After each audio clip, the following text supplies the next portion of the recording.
So yesterday we looked at the i7-13700K that formed part of Intel's new 13th generation Raptor Lake Ranger processors, and carrying on with content based around that, today sees us looking at the flagship, at least for now, i9-13900K. I say for now because, as I'm sure based on the rumours, we can expect another CPU that further improves on it by hitting over 6 GHz boost. But for now, let's focus on what's available. But before we get into that, here's a quick word from this video sponsor. Yep, face the camera, yep, that's it. Power supply, so dreamy. Oh my god, it's the Antec signature.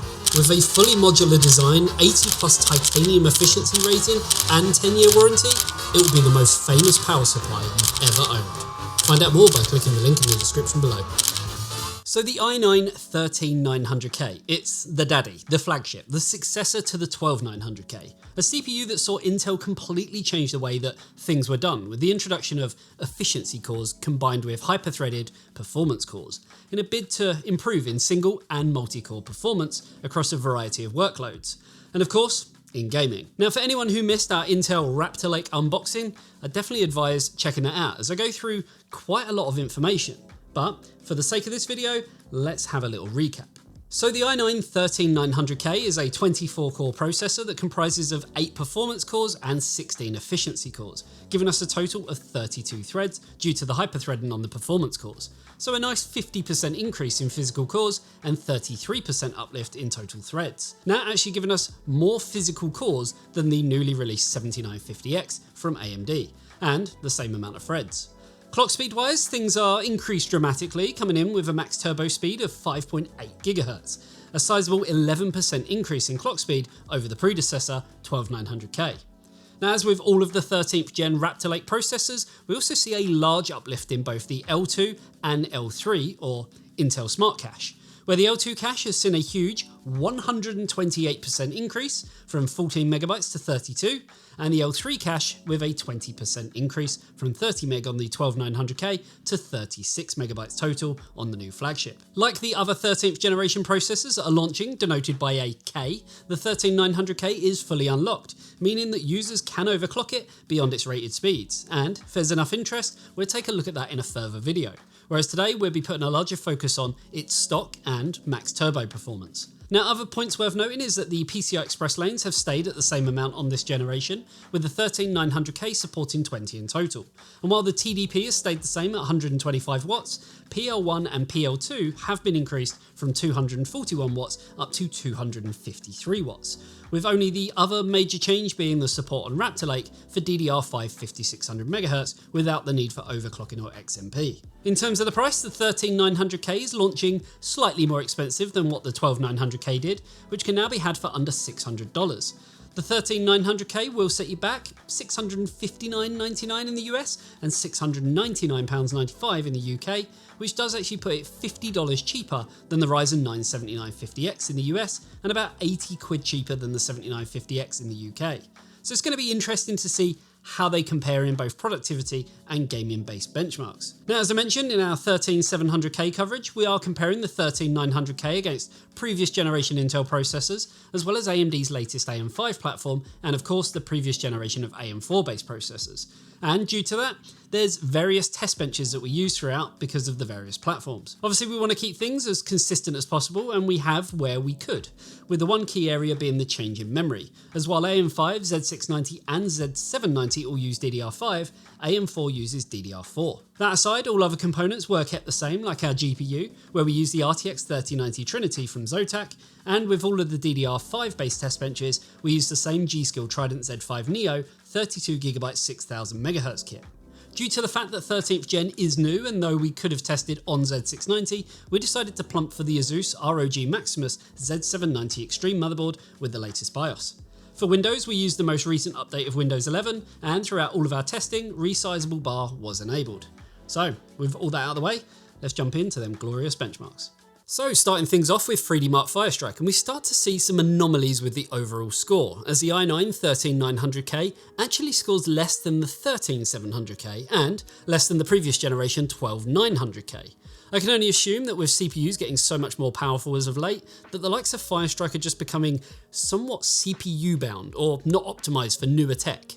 Saying that though, the physics score is something that honestly made me laugh, as the 13900K sits with a 24% lead over the Ryzen 9 7950X and a 34% improvement over its predecessor, the 12900K. Moving on to TimeSpy, and the 13900K tops our charts with the closest AMD CPU being the 7950X, which sits 6% behind the 13900K and even comes in performing worse than the 12900K from last generation. In PC Mark, we see some interesting results with the 13900K sitting around 2% faster than the 7950X, but the 7900X also has the same lead over the 13900K of around 2%, so I guess we could deem that all as a bit of a draw. In Geekbench single core performance, Intel managed to take the crown over the 7900X by a staggering 1.8%. So not much in it, but when looking at results like this, winning, even if by a small margin, is great for marketing more than what the average consumer would see.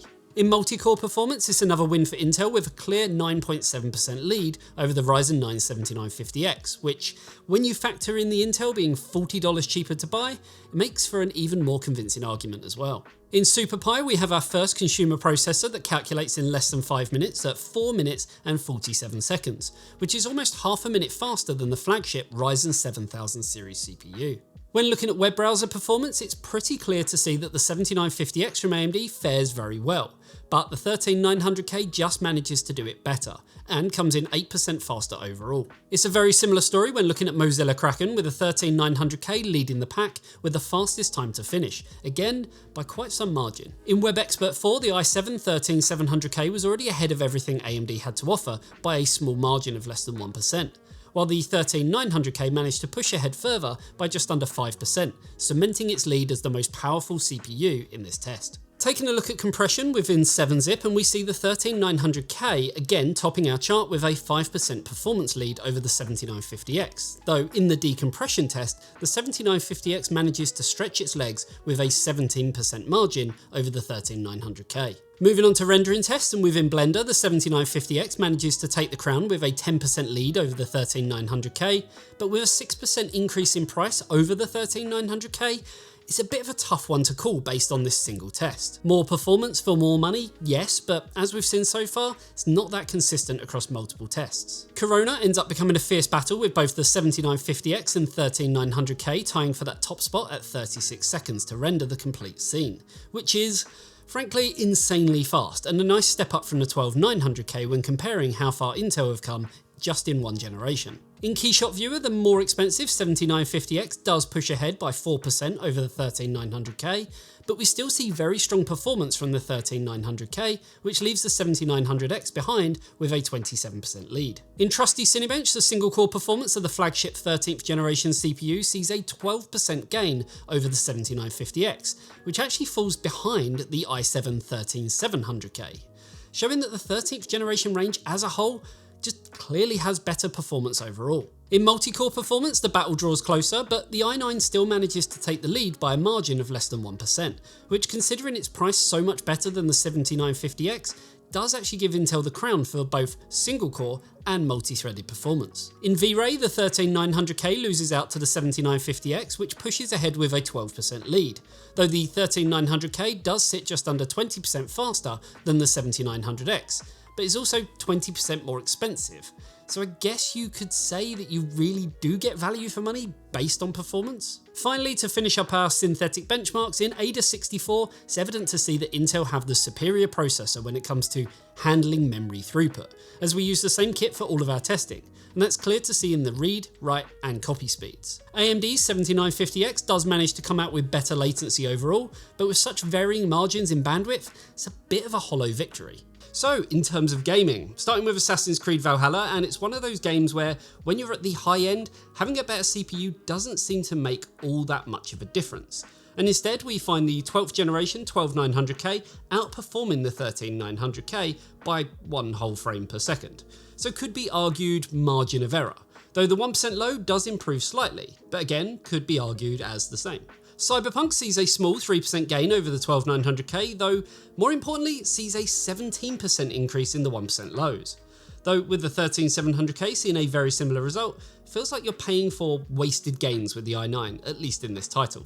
F1 sees the 13900K coming in the middle of the stack, again, very closely followed by the 13700K, and not with any sizable gain over the previous generation either, and instead we see the complete Zen 4 lineup higher up in the stack in performance. In Far Cry 6 we sadly see a performance drop generation to generation, which could be for multiple reasons, including not being optimised for Raptor Lake in general, and this could be fixed in potential further updates of the game. Though performance is very similar across all processors tested from the 13900K and up. Forza Horizon 5 already seems like it's at its peak performance with both the i9 from the 12th generation and 13th generation with less than 1% in it, which I'll chalk up as margin of error. Now it does still allow for the 13900K to beat the competition from AMD, with the exception of the 7950X, which performed nigh on identically, but again, comes in more expensive. In Horizon Zero Dawn, the performance moving from the 12900K to the shiny new 13th generation processor actually saw a hit. But again, like we've already seen, margin of error rears its ugly head.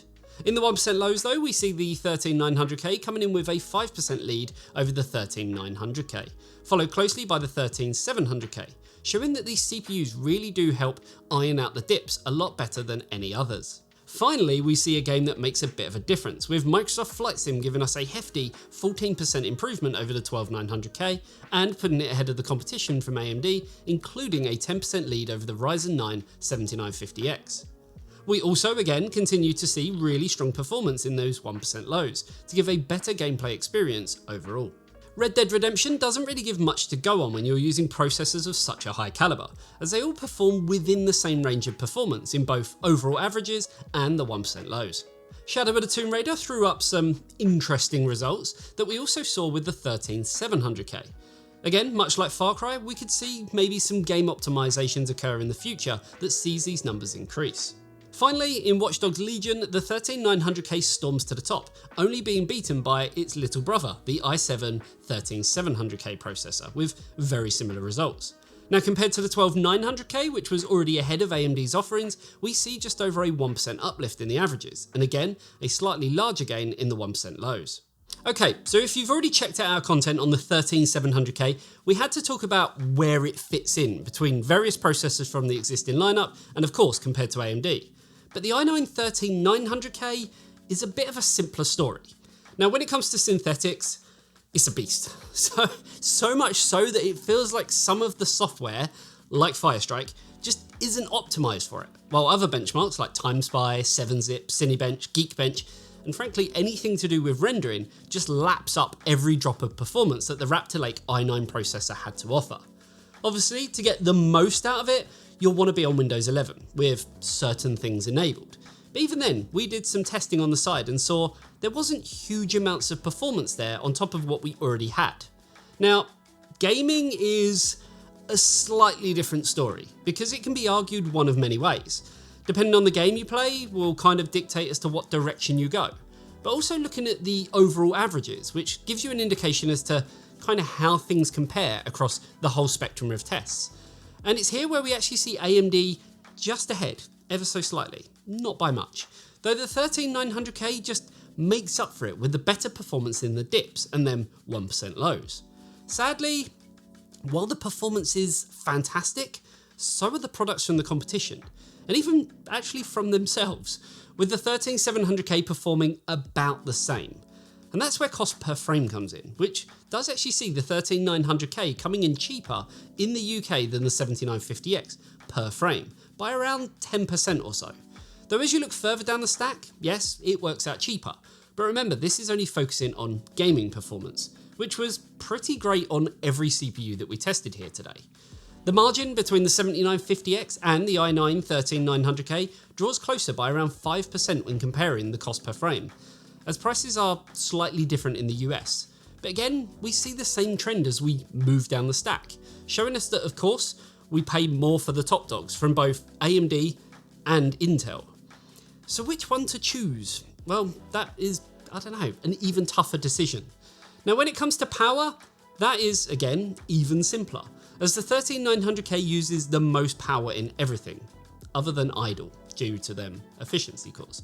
And interestingly, actually uses more power during gaming than the 7950X did during our Cinebench torture test.